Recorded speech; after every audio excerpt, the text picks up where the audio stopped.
Hello, everyone. Welcome to another edition of the It Doesn't Matter podcast. We have myself, John Strapfax, but for today, Lord Humongous. And of course, always on the show, we've got. We got the Dominican Dream, baby. This is Papi Platano. Also, the ruler of the world. There he is. And returning as our guest of the week, we've got. BDC. Am I justice or am I vicious? I guess we'll find out later tonight. And of course, we've got the host of the show, we've got. I am the notorious one. I am Dom. Boom. Of course, we're talking about the late, great favorite of the It Doesn't Matter podcast. It goes by many names. We're talking about Sid Beauty, Sid Justice, Sid Vicious, Sycho Sid.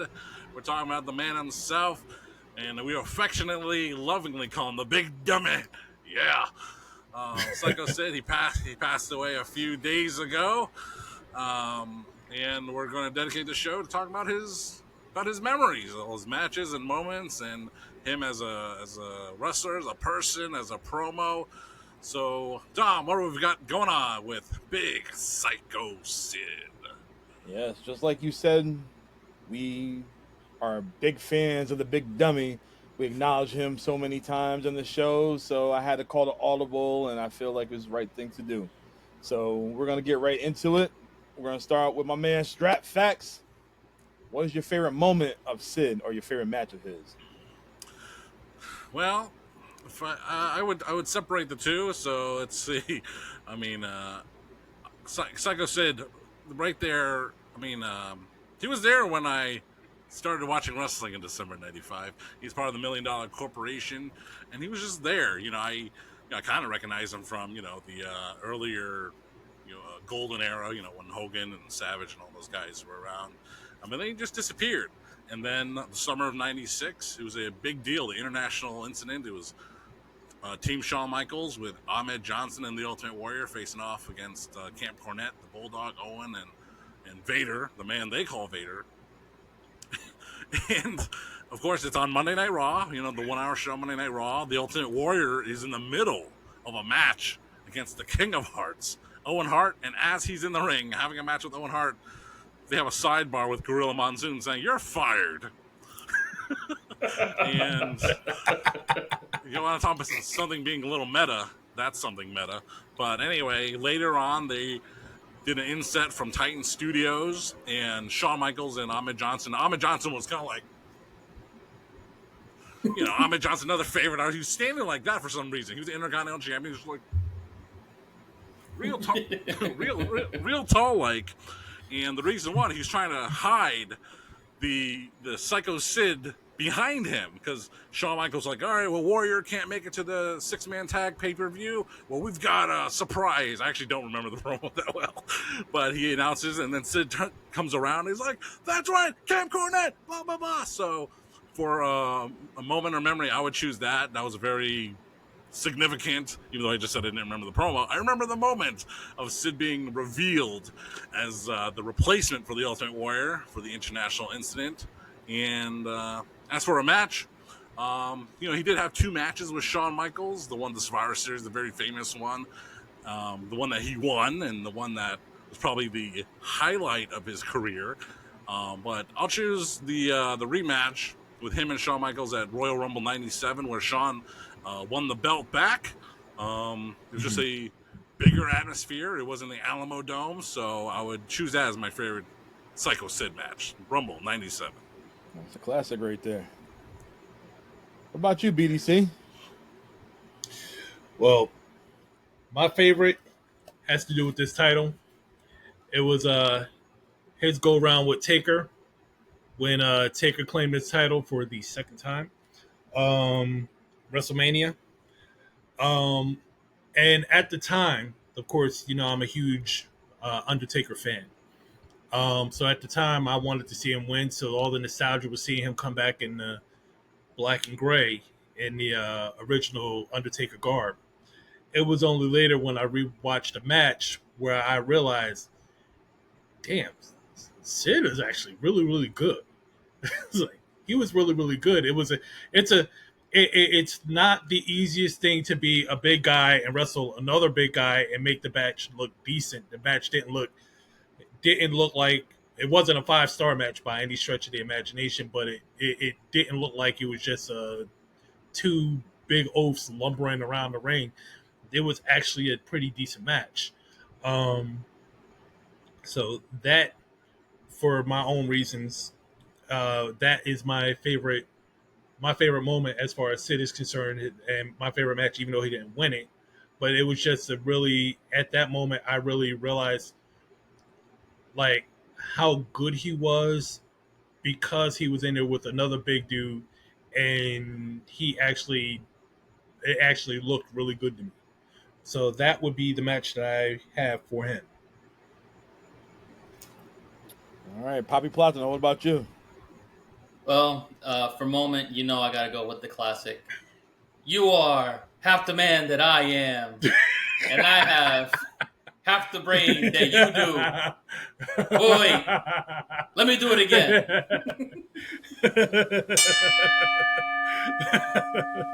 Oh boy. You can wear any Halloween costume you want to, but you know and I know that you're only half the man that I am. And I have half the brain that you do.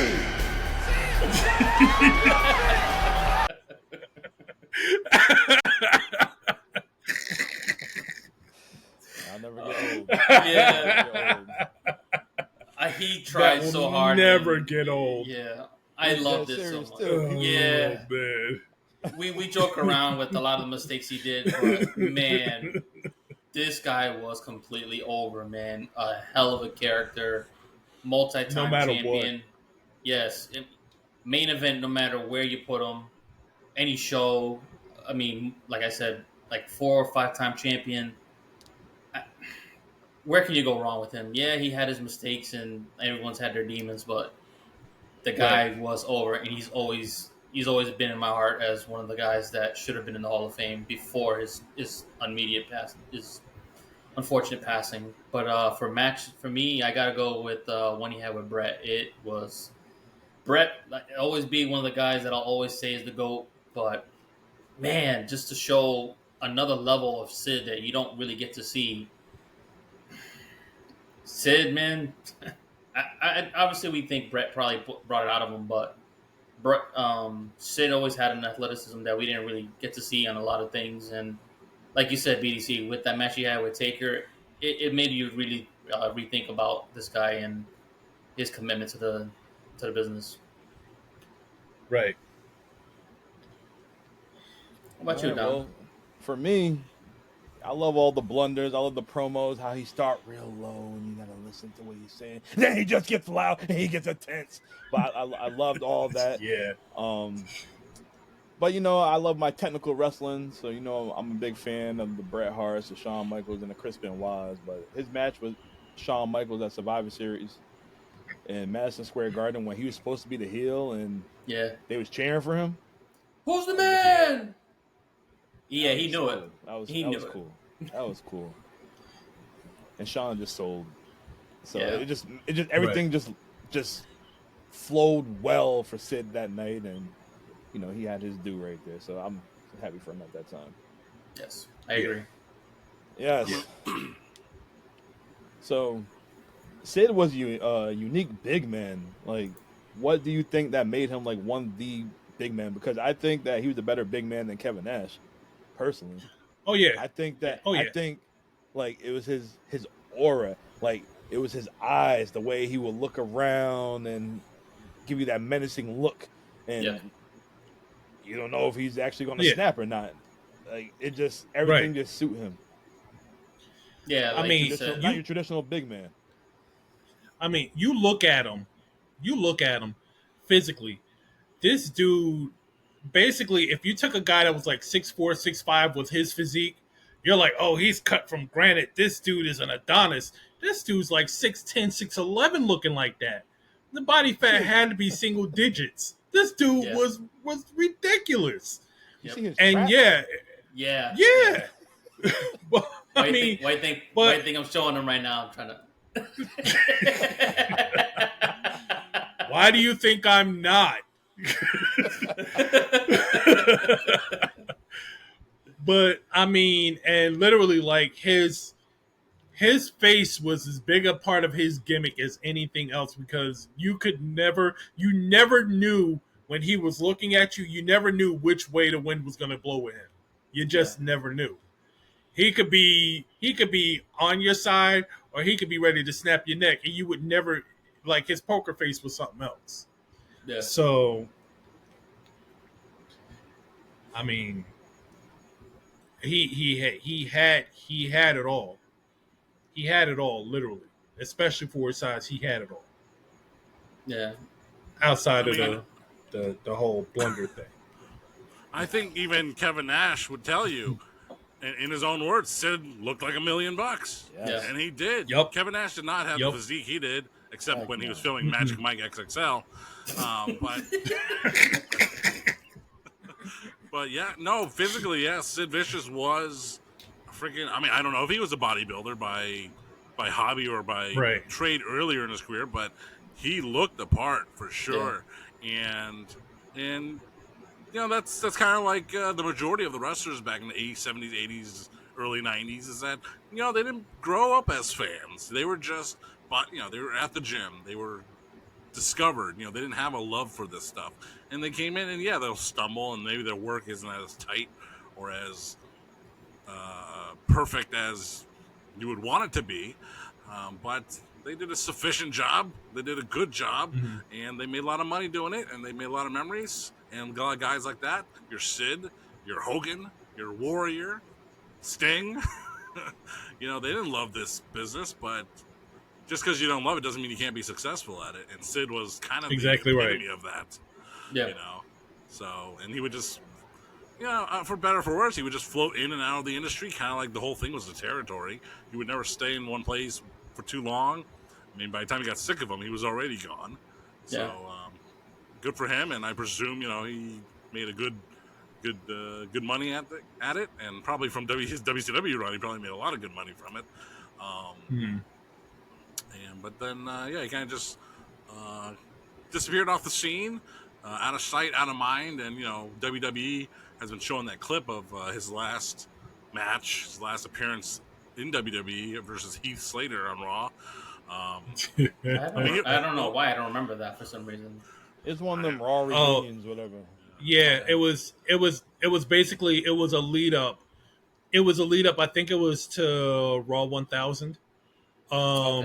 When he was wrestling, he wrestled a series of legends for several weeks, and it ended off with him wrestling Lita at Raw 1000, and he took the clothesline from hell from JBL. And all of the legends, like he tried to run when the APA gets out there. He tries to run, and all the legends that he wrestled chased him back into the ring, and he caught that fade in the ring. You know, I mean, I can't remember all of them, but you know, Heath Slater, he kind of fed into it because he said, "Baby, I'm the ruler of the world." And that just reminded me of something else, like those kind of promos where it's so obvious what's happening next. You know, like it was really funny, entertaining, but I mean, a little off topic here, but to me, the best one ever of that kind of promo was Elias. And it was like, you know, after WrestleMania, one of those years, and he, you know, Elias, not Dom's kid there, but he's in the ring. He's in the ring. He's like, the next person that interrupts me is a dead man. Dong. That's the best one. Sure did. Yep.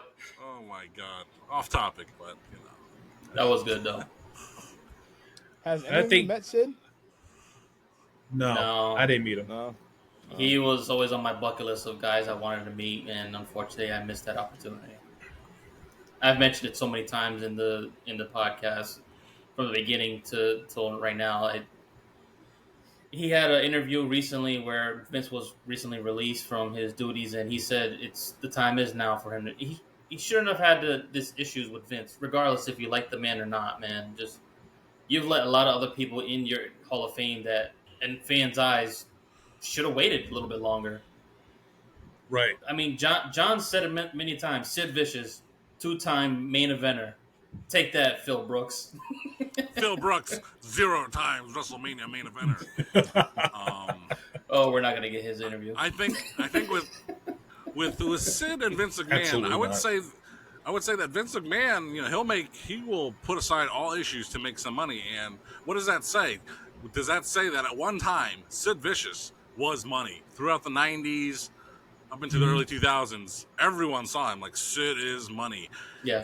At a certain point, someone looking at Sid Vicious says, "There's no money there."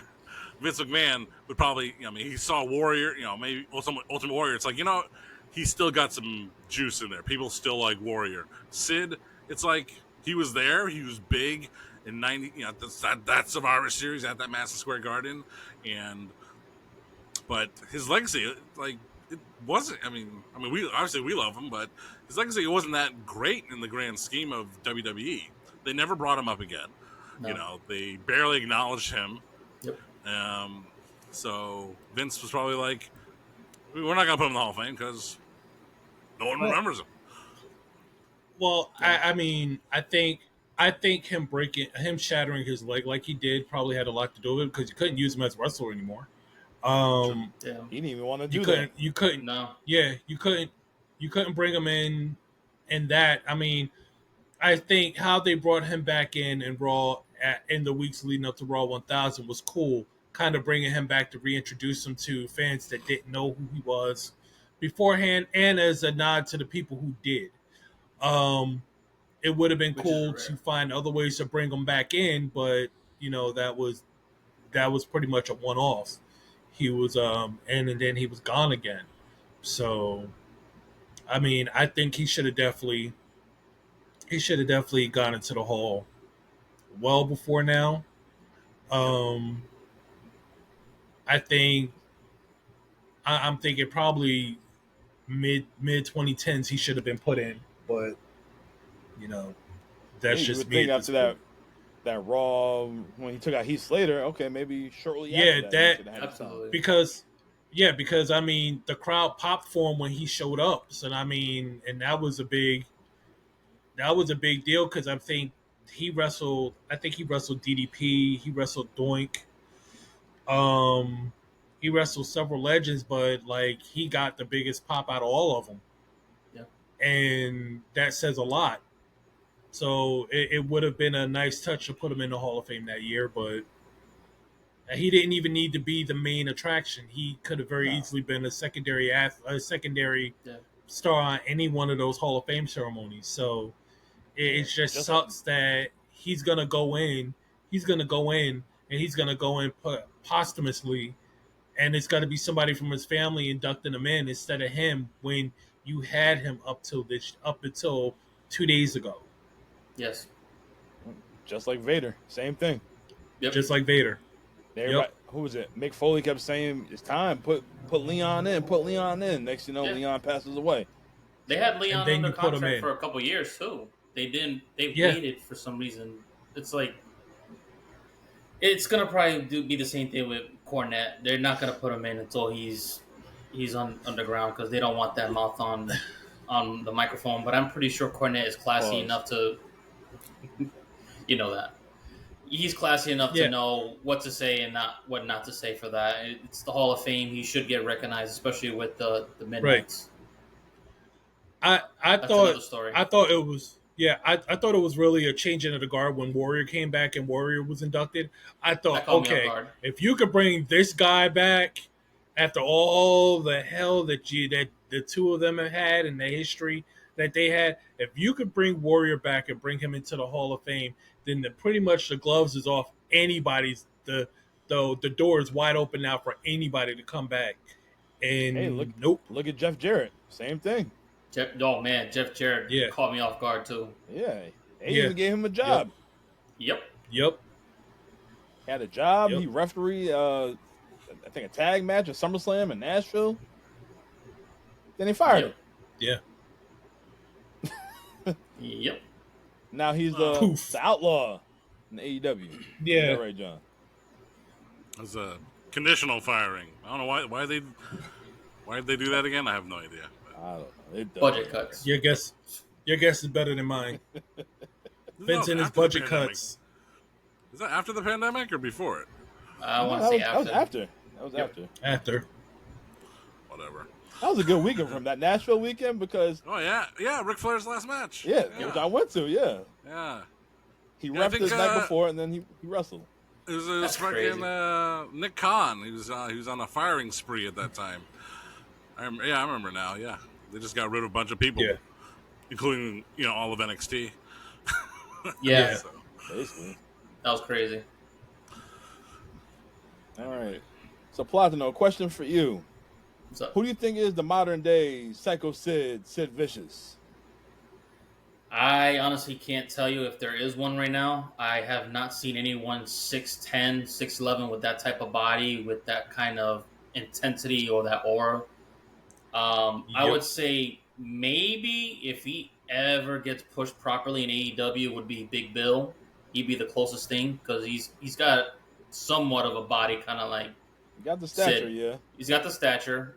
He doesn't have the same exact cut, but for me, it'd have to be Big Bill. I think he just needs to turn that intensity up just a little bit, and AEW needs to let him be the big man.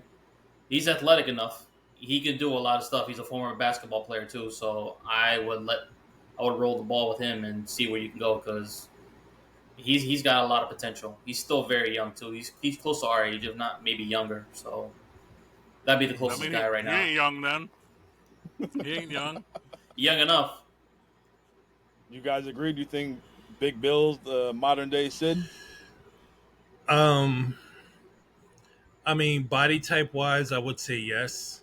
I would say as a whole or overall gimmick, I don't think so. I still kind of see him as soft and a goofball in a way. So he would have to take a lot of time to kind of work that off before I could see him playing that role convincingly. Yeah. He's been showing a little bit of a dark side from what I've seen.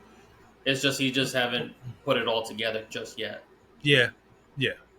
I would say somebody who I think has the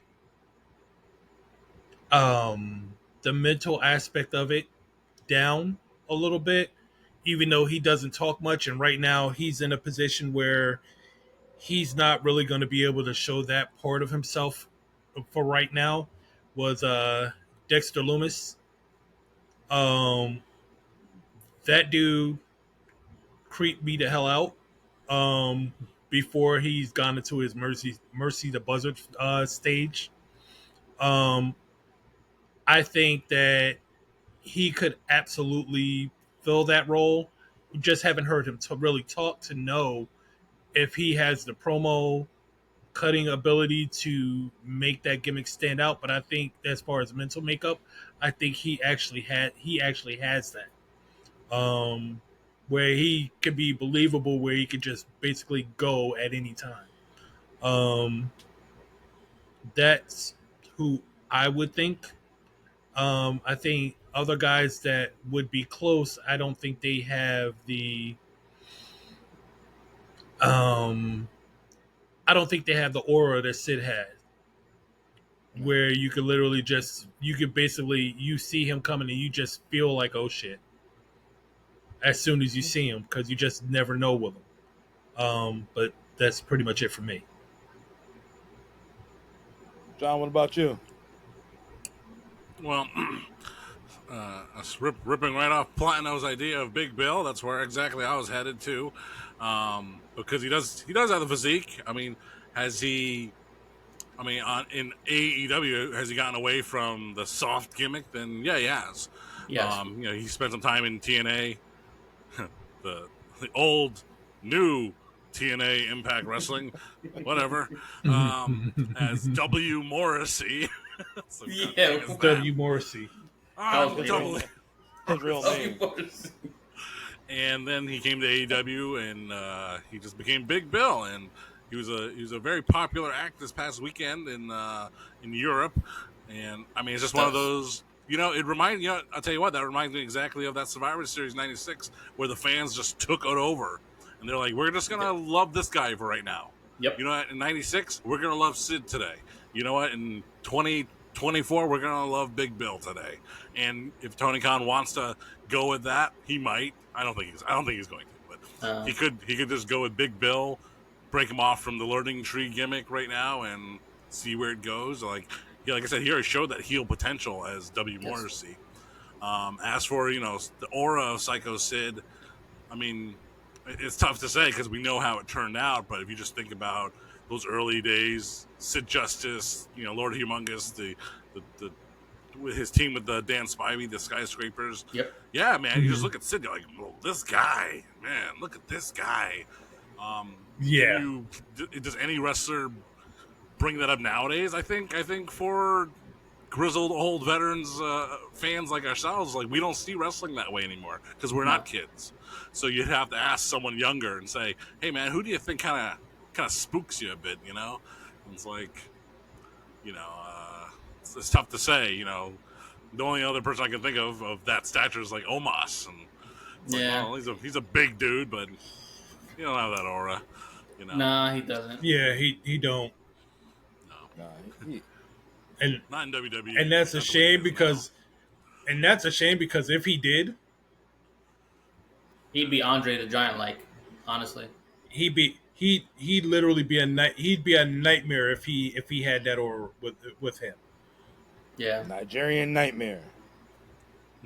And would mean every single word of it. Yeah, he'd get destroyed. Yeah. So for me, I think the modern day Sid, I think with the right booking and the way he's rolling through people right now, I have to say Bronson Reed. He might not have the look, he might not have the height, but he got the intensity. Yeah. And he's on point right now. He's on one right now. Yeah. His matches might not be impressive. Sid's matches weren't impressive, but he'll take you out in a heartbeat. Yeah. That's what Bronson's doing right now. He's making a name by taking out all these veterans. He's making a name by, the match wasn't good in Providence. I was there when he fought Braun Strowman. But my mind is, how the hell are you going to take him out? Yeah. Yeah. Can't feel his hands. Yeah. I can't feel my fingers. Challenge him to a race. That promo he cut on the Miz though. That was a pretty decent promo. You felt that, was right? a pretty decent. You felt that. After I get done with him, I'm gonna come back. I'm coming back to you. Yep, I'm gonna come back to you. You keep bringing all these people and getting all these people involved. So as soon as I handle them, I'm coming back to you. I like that. Yeah, I like that right there. That's you know what? There. Now that you mentioned Braun Strowman, could he possibly be the closest thing to a Sid Vicious, where he has that intense look to him every now and then? He's shown a vicious streak against Roman Reigns during their rivalry. He's a big only when he's not done with you. Yeah. When he's not done with you, it's a whole problem. I just think looking at that, he'd probably be the closest thing, just because he's got a different aura to him. But it's gone down a lot also. So yeah, that's just booking, man. They're not booking him well. Like he was that monster. Just go out there, rip your shirt, whoop ass, and be out. That's it. I tend to think at some point he's going to get tied back into the Wyatt Six. Yeah. Something's gonna happen with that. He's made it a point to discuss about how he's currently avoiding them because he's afraid of the monster he would become. I do think somewhere down the line he ties back into them, and when that happens, yeah, he's going to be a problem. Yeah. He's going to be a problem. But is he gonna be the master and the ruler of the world? Not at all. Nope. Not at all. Not at all. Know that you can bring the heavy offense, but there are a lot of skeptics that think that perhaps you can't take it, that you can't take the punishment that Diesel will give you tonight. How do you address those skeptics? Well, the skeptics and all the people have a little bit of... Let me do this again. Oh, it's live, Hal. Sorry. Got a question. Know that you can bring the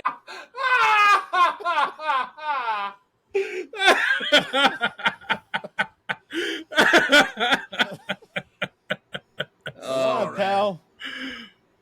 It's live, pal. It's another one. Never gets old. All right, John. So you were talking about legacy earlier in the show, but how do you think Sid's legacy will continue to influence the future of the generation of wrestlers right now? Do you think anybody's gonna pick up now that he passed away and carry it on? We've seen Damian Priest say, "I'm the ruler of the world" and whatnot. Do you think anybody's gonna take from him?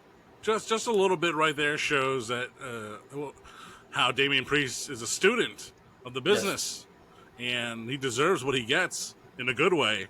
Mm-hmm. And it's a situation for him where, just as we were recording this show, I was watching AEW Dynamite, and Swerve Strickland came out after having just lost the AEW World Title this past weekend.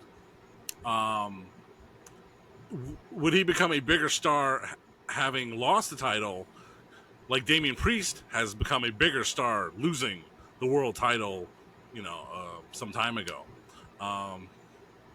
We'll see. The jury's still out on Swerve Strickland, but for Damian Priest, dropping the title, they needed that to happen so they could push him more. Right. But anyway, he's a student of the business. He was around the era of Razor Ramon, Sid, the 94, the new generation. So that's the generation he was a part of. And Sid was right before that and a little bit during it too. But anyway, the legacy of Sid to today's modern superstars, what exactly can they take away? His promo style? They can't copy his style. No. Maybe that what's it? The fat guy from NXT could copy his style. The one that's in the Wyatt Six, he could do it. Joe Gacy. Joe Gacy, yeah, he could probably do it, and no one would notice, and it would probably fit in with the gimmick probably really well. Yeah. As for in-ring moves, what do you got? The choke slam. Who doesn't do the choke slam? Damian Priest does a version of the that move. Yep. Question. And yeah. Hold on. Does anybody do power bombs anymore? When's the last time you seen a power bomb? Kevin Owens is the last person. Well, the proper power bomb. I'm talking about traditional Kevin Nash, Sycho Sid power bomb. You see that anymore? Like Diesel, yeah, it used to be such a vicious maneuver. The move of the 90s. Well, if you see it, it's more of a setup move than a finisher now. Yeah, I haven't noticed that. It's kind of like they've evolved. Yeah, it's more of a. Yeah, you'll see it as a setup move. You won't see it as a finisher much anymore. Like but how many guys? Oh Jesus, tired of seeing it. That was the most beautiful move back in the day. Now it's a close. Everybody do it. Dustin. It's just like Godfather. Oh, what are they doing to my boy? No. He has such love for the powerbomb. Yeah, it's one of those moves. Like you said, you don't see it anymore. And how many big guys? Why aren't you using that move? If no one's using it, bring it back. Batista bomb? No, that's not a power bomb. It's a power bomb, but not the same. The last ride, you're not going to see Undertaker ever back in the ring. I hope not. No. Please just. No one's going to try that anymore. So it's a move that, if it's a really big guy and athletic enough, he can use it for a finisher, and let's not be a whole spot anymore. I think. Please you don't even see nobody doing Sid's the big forearm he doing. You don't see nobody doing that. The club. The club. You don't see Sheamus. Yeah. Sheamus does it in the the beats of the bows. I'm just talking about he have you in an abdominal stretch or something like that, and he just pounding on you like that. It's an old way of wrestling back in the day too. So it's like that '90s wrestling where they don't wrestle like that anymore. It's more technically sound, and you don't see that slow pace unless you're like in the main event and you're completely over, like a Roman Reigns or a John Cena. So moves like that for like a mid card guy, it's probably not going to get them too far unless they're truly over. So don't expect that. My buddy that used to watch, we grew up watching wrestling in '96 and '97, and through the Attitude Era, and then he got out of it. He doesn't watch it anymore, but he'd watch it with me, and we'd see Shawn Michaels wrestling, and because Shawn Michaels came back, and he's like, it's like, oh man, I love Shawn Michaels. He's such an old school wrestler, doing the atomic drop. Yeah, it's like just the visual of seeing him do that move was like, wrestlers don't do that anymore. The atomic drop. So in the same token, a jackknife powerbomb, a Sid Vicious Vader style powerbomb is just old, and they don't do that anymore. So that's probably why they've moved on from it, and that's why it is a setup move. And it's just the evolution of the business. Really. You don't see anymore. The Rock's wraparound DDT. No one does that. Yeah, nobody does that. Yeah. No, they know where that came from, so they're not going to use it. It wasn't even a finish. Might as well use it. Yeah, I know, but it's just everyone associates that with The Rock, so they're just not going to use it. I don't know why. And then the Primo video game guide, it's called Lang the Smackdown. Oh, Jesus. It's not. Check out the archives. John mentioned that beforehand. I don't. Brandon Johnson. Yeah, I got to look that up. There's no way.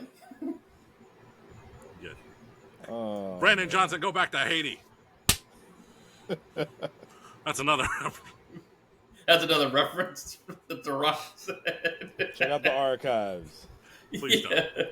I don't want to get into trouble again. Whatever. BDC. What do you think Sid's greatest accomplishment is in the wrestling business?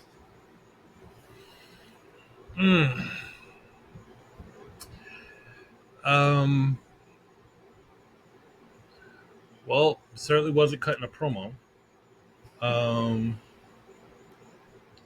But I do think that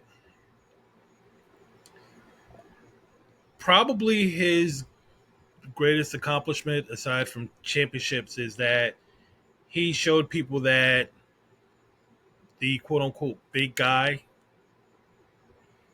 doesn't have to just be a lumbering oaf. Even if he doesn't have the charisma of a Nash, that he can take a gimmick and he could run all the way through with a gimmick. Because no matter whether he was Sycho Sid or he was Sid Justice or he was Sid Vicious, he was always Sid Crazy as Hell. So he worked that gimmick through and through, no matter what his name was. And he made you believe it, whether you liked it or you didn't. He made you believe it. We talk about how Taker was a guy who lived in his gimmick, and basically he was his gimmick 24/7. If you didn't know Sid Vicious, Sid Udy out of the ring, you would swear Sid Udy was Sid, Sid Vicious, or Sycho Sid. You would believe that was who he was because that's who he was every time you saw him. Yep. He very much, he protected his gimmick just as well as anybody. And was athletically gifted as well, on top of that. What would you say his gimmick was? His gimmick was, I would say his gimmick was essentially just a loose cannon. You just never really knew. You never really knew. He was absolutely a loose cannon. It was like even when he was Sid Justice, you just knew he was going to snap eventually. No one believed that he was there as Sid Justice and he was going to be the good guy for long. Everyone knew, oh yeah, he's going to turn. He's going to snap. He going to go. There's always that era of when is it going to happen behind him, no matter what role he played. Yes. Platinum, what about you? What are you thinking? What's his greatest accomplishment? I gotta say, main eventing 2 WrestleManias against 2 Hall of Famers. you got to go the first one against Hulk Hogan at WrestleMania 8, and then WrestleMania 13 going against Undertaker for the title. Not too many people can say they've ever main evented one WrestleMania, let alone two, especially for the world title. So that right there, he was the Huge man. deal. He really was the man. So for me, that was one of his greatest accomplishments, not the greatest accomplishments that he's ever had. John? Yep. It's funny that you just mentioned it just now. I mean, I just watched WWE 24 documentary about WrestleMania, and Bobby Lashley. It was a WrestleMania, the one in Tampa, the COVID Mania, whatever. Yep. And Bobby Lashley was on the phone with Sports Illustrated, and he was telling him, I'm a 2-time WWE champion. Not many people get to say that. And I was like, well, I think a lot of people can say that. But I mean, a lot of people can say they were a 1-time WWE champion. I guess you could say Jinder Mahal and Stan Stasiak or something like, or Superstar Billy Graham. But 2-time WWE champion, the list becomes a little bit shorter, maybe in half. And Bobby Lashley's one of those guys. Sycho Sid's one of those guys. So, Yep. So cool. But the legacy of Sycho Sid in wrestling, or what he leaves behind, I'm not sure. It just proves that if you're probably the right guy at the right place at the right time, you can make a lot of money. You can main event, and you can be the promotion's top star, even if you disappear months after the show. WrestleMania in the Hoosier Dome, 1992. Main event, Hogan, Sid. Where'd Sid go after 2 months? He was gone. He went back to WCW, baby. Yeah, because they thought he wasn't going to make no money. He didn't draw no money at that WrestleMania. It shouldn't even been the main event. Well, Savage and Flair should have been the main event. Because that was your champion right there. And they had a better storyline than Hogan. Oh, see what happens when Cena was on top too. Same thing. With Sid and Undertaker. I mean, allegedly, I think he had a back injury. I think he was supposed to have a match with like Bret Hart maybe at the April pay-per-view, but he had to be taken out. I think, and they had back issues. Then he came back, and I actually just watched these two for some reason. I watched it because Sid came back in the summer of '97 for like a double shot, and then he disappeared again. he never came back. So he came back for a double shot. He came back. He challenged the Undertaker, and you got to watch this episode of Raw. Actually, you have to check out this episode of Raw. I can't tell you it was around somewhere in early June, late May, but it was the one where Sid comes back and he challenges the Undertaker for a rematch for the world title that he did not get. So that was the main event of the show, Undertaker and Sycho Sid. And Sid came out, and you know what? He did one hell of a promo, spitting truth. He's like, you know what? I lost to you, Undertaker, and Undertaker, you're a man of honor and respect. And this is when he was Paul Bearer and Kane, that kind of thing. Yep. He's like, but if you're going to listen to this guy, then I lost all respect for you. So I'm going to have to win that title back, because if I'm losing respect for you, I need to hold the title. Wow. Fucking logic up the ass. It was incredible. And that show was loaded otherwise, too, okay? And by loaded, I mean for the Intercontinental title, Bob Holly challenging Owen Hart. But anyway, the next week, because I watched it backwards, so the next week on Raw, Sycho Sid faces Owen Hart in a non-title match, and then he disappears. That was his last appearance. Someone just said it on a podcast I was listening to. They're like, his last appearance was like June 9th, 1997. I'm like, I just watched those.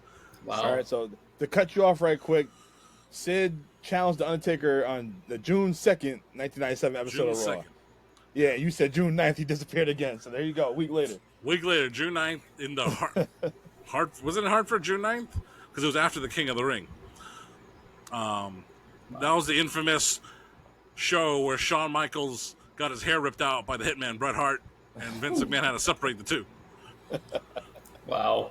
Little boy toy.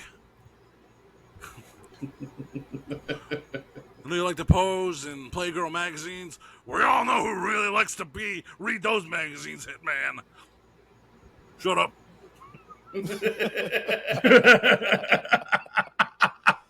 Oh boy. You know, I remember what show did we just do where you guys were like, we're really, you, Abel and Dom were like, we're Bret Hart guys, and the episode was supposed to be about we're all Shawn Michaels guys or something like that. Did we just? I think it was a rivalry one we did. It was Head to head. It was a head to head, I believe. Oh, okay. Would you take over? Was it? I can't remember. It was like a Brett versus Shawn thing. All right, but if we backtracked months before that, we did an episode about Shawn and Brett, and I had to get notes from my friend Eric, who eventually made an appearance on the show because he was the only Heartbreak Kid fan I knew. Anyway, sorry, lots of things going on. That was our Bret Hart Shawn Michaels episode, our rivalry we did. Yeah. Yep. We've covered lots of topics here on the IDM pod. And we're still going strong, baby. So make sure to check out the archive. Check out the artificial intelligence written write-ups and see what interests you, because we've covered everything. And there's still so much more to come. Yeah, penned by DW, Darkwing Duck. So lots of stuff. But we're talking about Sycho Sid today. I don't think I really answered the question, did I? But Sid's legacy. Hey, his legacy is go back and watch those 2 episodes of Monday Night Raw on Peacock if you can find it. Holy smokes. His legacy, he's a powerhouse. He's a 2-time world heavyweight champion in WWFE. He's a WCW champion. Yeah. He broke his leg fighting Scott Steiner. Very. Well, actually, no. It was a 3-way dance, fatal 4-way, whatever, and it was tragic. That is still one of the most brutal things I've ever seen. Yeah. Yep. Very tragic. He was a skyscraper with Dan Spivey. He was Shawn Michaels' bodyguard. Whatever you want to do, whatever you want to call him, you sum it all up. Either way, he is Sycho Sid, and he will be missed. Definitely from us. Yep. I remember we did the watch along audio version only of Fall Brawl 1999 when he went against the icon Sting. Yep. And Sting was whooping that ass. Sting hit him with a Stinger splash. And you know, when the drop down tackle, he just tripped him. Yep. Oh, Lord. For clarification, Road Wild 1999. Road Wild. Road Wild 1999. Yes. Yes, we made a video clip out of it that got spread all across the world till it got banned. And Still got it. but yes, we had so much fun rewatching Sting and versus Sid. And you know, Sid has faced so many wrestlers. I'd like to know who he thought was like one of the best wrestlers. He faced everyone. He fought Chris Benoit. He fought Shawn Michaels, Bret Hart, Sting, Ric Flair. The Dudley Boys. Did y'all watch that? Did y'all watch that match in ECW? Or was it Living Dangerously, whatever? He just chokeslammed my mother. I guess he was Spike's mystery partner, and he came out and chokeslammed both Devon and Bubba. That was 97 or 98. 98, 99. All right, here we go. Strap facts. Here you go. Question. Yeah. When WCW closed in 2001, Sid was still on that roster, wasn't he? No. He wasn't on the roster? So we talked about that with him when what was it? Him, Nash, and who's the other one? Rick Steiner. They all took out. So as far as you've heard on this show, his career ended. His career has ended like 20 million times, according to us. But like he left the WWF after that match with Owen Hart on Monday Night Raw. He disappeared forever. It's like, well, he didn't disappear forever. He showed up in ECW. Yep. Because everyone took a pit stop in ECW. The American Dream, best baby, Dusty Rhodes. He took a pit stop in ECW. My man Ron Simmons, he showed up. Scott Hall took a pit stop in ECW. Ron Simmons was early ECW, you know.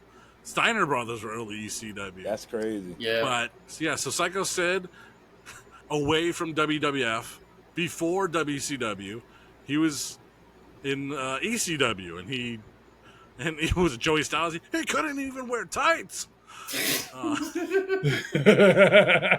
Somebody said I'm not sure if I heard on Busted Open earlier today. They said that he literally got in the locker room, took his shirt off, and the jeans he had on, just went out to the ring, whooped ass, came back, put his shirt back on, and left. Just like W. Morrissey. But you know, Sid came back to WCW as Macho Man's heater in the summer of 1999. Team Madness. And he would stick around there, and yeah, he'd be the WCW champion. You know, and he'd be part of that New Blood versus the Millionaires Club failed angle, and all the way till I think early 2001, I believe, at the January pay-per-view, as Hulk Hogan would call it, because he never ever remembered the WCW pay-per-view. Hogan would never go, you know something on that Road Wild, brother. No. At the pay-per-view, dude. Yep. You remember the Superdome? While I was here in the Silverdome, while I was slamming the big Andre the Giant. So Sid was there. Was that called Sin or Greed? That's where Johnny Ace, the producer of the match, said, "All you gotta do, man, is go to the second rope, do a big boot, and that's it." I don't know if I'm comfortable with that, Johnny. They do it all the time in Japan. It's not a big deal. Just you saying that, does that even seem logical? Like Yes. I'm on the second rope. I'm just gonna go out there with my foot out there like that, like. Yeah. Yeah, it's like Brian. Yeah, it's like let me- Danielson doing the knee on the second different. rope. I'd rather do a knee than my foot extended all the way out like that. I don't know. It just It's like doing a bro kick Yeah. on the second rope. You don't think that's something doable? Yeah. For Sycho No. Sid? I can't Yeah. see it. I can see it. Well, I think the Or like a Claymore? the issue is the issue is that it's not something he normally does. All right. So, you know, because he doesn't know, it's not something he normally does. There is kind of a way you got to know how to land so that you don't hurt yourself. And clearly, he didn't know what that was. Right, because he's never done it before. Yeah, because he's never done it before. So it's like, first thing I would have probably said, if you're going to do this, don't land on your foot. Go ahead and just take the seat in the ring. You know, you don't have to try to land it. Just get the foot out there and hit your ass on the ground. I mean, it was crazy how it happened. It was a freak accident, of course. But part of it is still you have to kind of know how to land that. BBC. And Timestamp. I already know my next reel. It's not going on YouTube because it will get blocked. BDC with the comments. The video's going up there. Him in slow motion doing the damn kick or the leg out, whatever the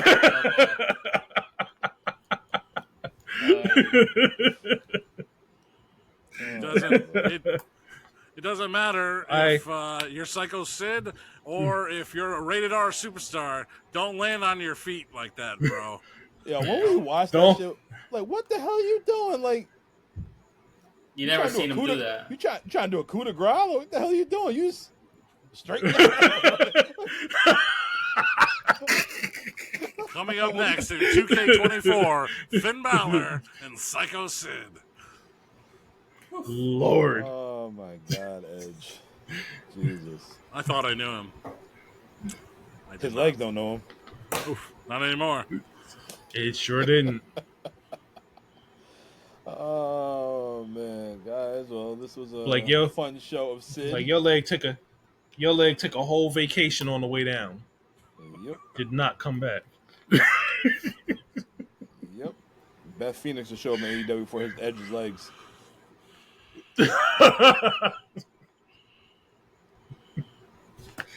Terrible. Lord. Oh, jeez. Well, yeah, like I was saying, this is a fun show of Sid. And Yep. We are definitely going to miss him. We will still acknowledge him Yeah. whenever we talk about any other shows that he happened to come across. Any final thoughts for Sid? Should have been in the Hall of Fame already. He should. Absolutely. I definitely agree. That dude make wearing black vest cool. Stone Cold. Black vest and black trunks. What?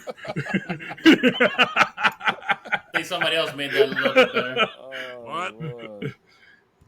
Yeah, he was kind of after the fact though. He was kind of after the fact. I mean, not. Yeah, go ahead, BC. Yeah, Sid crawled so Stone Cold could run with that vest. Oh no. No. Sid wore a vest, so Stone Cold could also wear a vest. I mean, kind of like when we've done interviews with Just Incredible and Ahmed Johnson and Scotty Riggs. You know, these guys don't match up to someone whose legacy of Sid Vicious. But on the same token, wherever you put them in your legacy, in personal favorites of all time this, all time that, you will always have these tremendous, vivid memories of these guys, these performers doing something memorable in your life, and you'll always go back to that and remember it and have a lot of fun with it. And that's what we do here on the It Doesn't Matter podcast. Reliving all the great moments through our childhood, our teenagehood, our adulthood that you may remember, you may not remember, or you may remember not the way that I remember it. So we have a lot of fun here on the show. Yes.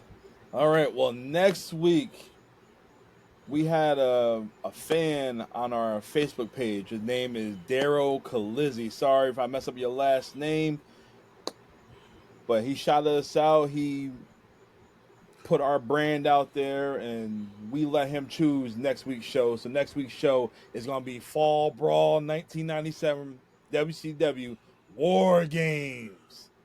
Ooh. That's what he chose. He wanted to hear us talk about WCW 1997. So I'm going to go through the card right quick, and I don't remember this, but here we go. The opening match is for your Cruiserweight Championship. We have Eddie Guerrero taking on Chris Jericho.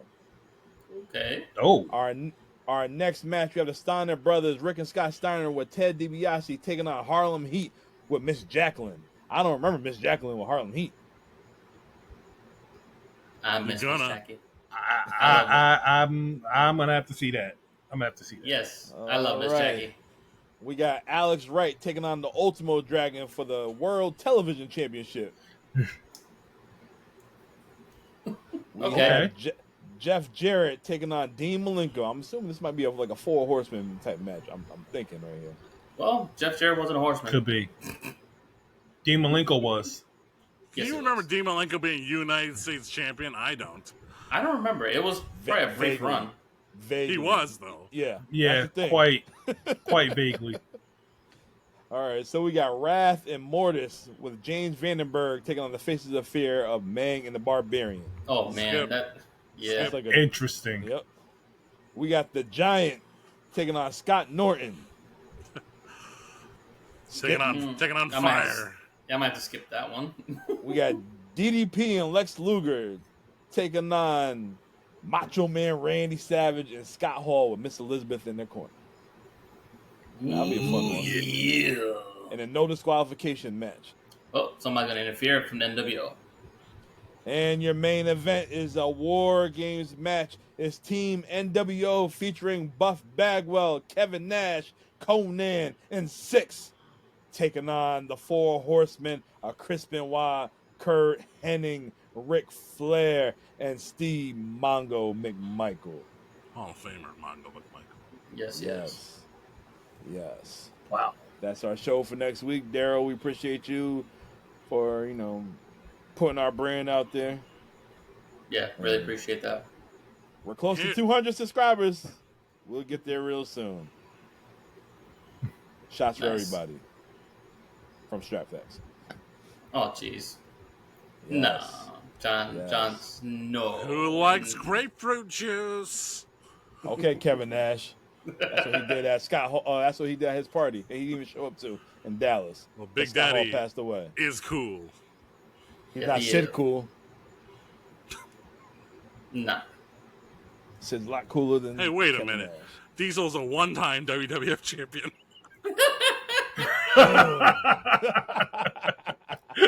Who's the man? Sid's the man. There you go. There you go. Oh man. So yeah, we're gonna close it out with that. Man. I'm gonna close it out right quick. And here we go. I am the notorious one. I am Dom. I'm here with my boy Strat Facts. I'm here with Poppy Platino. I'm here with BDC. But before we go, I have one more Sid clip for you. And here we go right now. Oh my! What happened to my car? Go